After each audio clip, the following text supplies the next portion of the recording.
Y volvemos la señal hasta Pinares, a la residencia del expresidente de la República, Rafael Ángel Calderón Fournier. Y estamos aquí conversando de muchos temas, salpicando la realidad nacional. Vamos a enfocarnos en estos últimos minutos a las elecciones del 2026.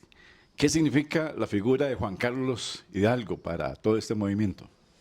Bueno, yo creo que la unidad tuvo un gran acierto al haber nombrado a Juan Carlos presidente del partido. Yo a él lo conozco desde que era un bebé, literalmente, porque somos familia y familia muy cercana. Y lo he visto crecer y lo he visto desarrollarse y realmente me ha impresionado mucho él. No solo como uno de los consultores de CNN en español, que lo veía mucho y lo vi todavía un día de estos en uno de los programas de CNN, que lo llaman, lo buscan. Él es una persona muy inteligente, muy bien preparado. Es un hombre joven, es decir, ya la nueva generación, lo que yo he dicho aquí, hay que darle el campo a la nueva generación. Uno puede ayudar, encantado, transmitiendo experiencias que son valiosas. Usted y yo que ya peinamos canas, sabemos que la experiencia es valiosa y que uno puede aportar experiencias que pueden servir. Pero ya las grandes decisiones y el empuje y todo deben estar en manos de las nuevas generaciones. Yo creo que este acierto que ha tenido la unidad, no solo con él, sino con una secretaria general también de la nueva generación, doña Raquel Carballo, brillante, limonense, es decir, y así fueron formando todo su equipo de gente nueva, de gente con una gran visión, y esto es lo que nos ha permitido precisamente el poder juntarnos y el poder llegar a pensar ya en una gran coalición social cristiana. Entonces, sin lugar a dudas, si usted nos adelanta prácticamente que Juan Carlos Hidalgo será una figura preponderante dentro de toda esta lucha de ustedes como republicano y como la unidad. Me da la impresión de que él se va perfilando, ¿verdad? Claro, y tiene un bagaje increíble. Por ejemplo, estuvo en Washington, ¿no? En la organización Cato, Muchos años. muchos años y imagínese lo que puede representar para Costa Rica en todos estos retos sociales, ¿verdad? Y económicos. Así es, ¿no? ¿No? Y la visión que él tiene. Y la verdad es que Washington es la capital política del mundo, ¿verdad? Sí. Y la visión que él puede aportar sería muy valiosa para el país. Ahora, ¿cómo ve usted el electorado? Algo que me preocupa mucho, don Rafael Ángel, es que nos estamos tiñendo de rojo en América Latina y algunos dicen la funcionalidad de la democracia, ¿para qué sirve? Y entonces comienzan a darle vuelta al asunto de que sigo en pobreza, pero la democracia es como un marco de oro, ¿verdad? Muchas veces infuncional y algunos están pensando en girar hasta el FA, por ejemplo, los partidos de izquierda en ese país. ¿Cómo ve usted, digamos, lo que está ocurriendo con la democracia y lo que está ocurriendo también en América Latina de ese mapa teñido de rojo? Bueno, vea, a mí no me preocupa el teñido de rojo siempre y cuando las personas que triunfen respeten la institucionalidad de sus países. Y, y veamos el caso, voy a poner un ejemplo, Lula da Silva.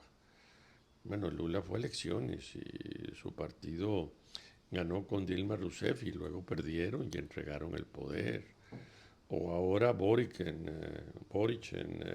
Chile perdió las elecciones constituyentes y las elecciones de donde él pretendía una nueva constitución, el referéndum, y aceptó los resultados y respeta la institucionalidad.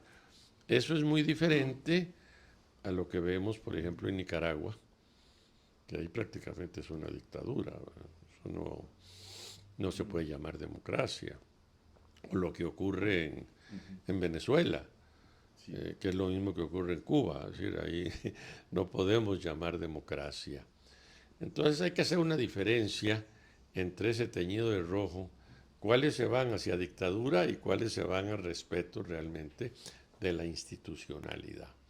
Y lo que nosotros tenemos que demostrar aquí, como lo hemos hecho en el pasado, es que a través de la democracia se puede lograr el progreso, se puede lograr el avance, se puede lograr el equilibrio social, se puede lograr combatir verdaderamente la pobreza y la desigualdad, y que podemos hacerlo en democracia y no necesitamos poner al país en peligro de una dictadura. En otras palabras, usted no teme, digamos, al color rojo, sino que tal vez lo que puede temer más es a la violación de esos derechos humanos o a coartar la libertad de expresión. Y la violación de la institucionalidad. Que eso se da también con gobiernos populistas de cualquier signo. Aquí, por fortuna, tenemos un sólido régimen jurídico, constitucional, una sala constitucional que nos da garantía a todos los costarricenses, y bueno, y un poder legislativo también con representación de diversos sectores. Sí. Ya en la parte final vamos a hablar de ese documento que ustedes firmaron y muchos expresidentes, ¿verdad? Con respecto a censurar lo que ha sido la conducta de un gobierno en cuanto a la libertad de prensa, libertad de expresión. Sin embargo, tenemos al otro lado, allá en Zapote, don Rafael Ángel, una persona que subestima este pronunciamiento. Bueno, nosotros sentíamos la obligación, y no solo los expresidentes de Costa Rica, 20 expresidentes de Iberoamérica, es decir, 2 españoles y 18 latinoamericanos, que consideraron manifestar nuestra preocupación por declaraciones de varios jefes de Estado, entre ellos el nuestro. Y eso fue realmente lo que hicimos, ¿verdad? Preocupado de la forma como se trata a la prensa. Y yo creo que es más conveniente que en un país como el nuestro se respete al ser humano, se logre el diálogo, se logre los acuerdos. Es decir, yo creo que a nuestro gobierno le iría mejor buscando la unidad de los costarricenses que la separación de los costarricenses. Aquí debemos buscar la unidad de los costarricenses para luchar contra lo más importante, la lucha que hay que dar contra la pobreza, contra el desempleo, contra la inseguridad. Es decir, esas son las luchas que tenemos que dar, y para darlas es mejor que las demos unidos y no separados.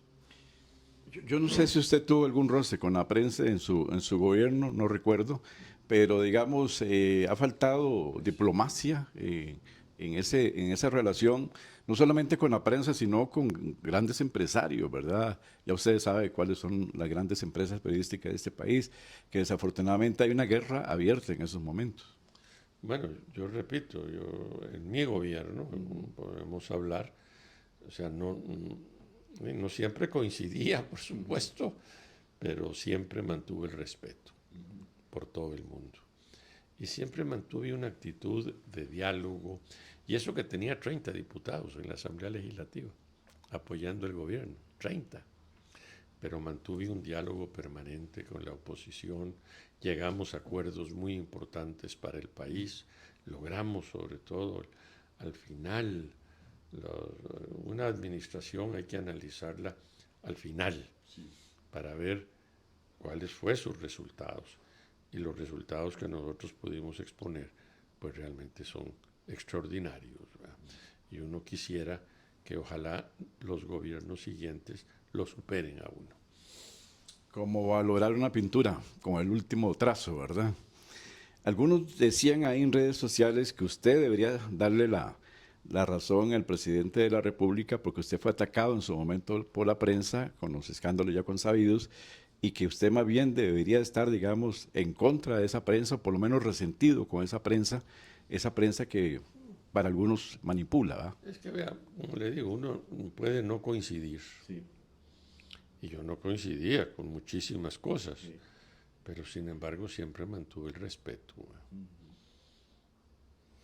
Muy bien. ¿Algo más al cierre de sorpresa de lo que ojalá venga ahora en el 2026, don Rafael Ángel, y sobre todo su figura? ¿Cuál va a ser? ¿Participativo? ¿Va a estar aquí a control remoto? ¿Cómo va a ser su papel? Yo no ando buscando protagonismo, lo más mínimo. Yo creo que los protagonistas tienen que ser ya las nuevas generaciones. Y uno pues ayudando y cooperando y como me dijo una vez mi padre, siempre preocupado por los problemas nacionales. Bueno, agradecerle a usted, señor expresidente de la República, que nos haya recibido esta tarde aquí en su residencia y muy rico el cafecito. No, aquí a la orden, más bien. Gracias a usted por venir y bienvenido siempre, Carlos. Muy bien, muchísimas gracias. Hemos conversado esta tarde unos minutos nada más con el expresidente de la República, Rafael Ángel Calderón Fournier. En los controles ha estado Gerardo Cavito López y Carlos Fernández. Le deseamos una linda tarde. Hasta pronto, amigos. Chao.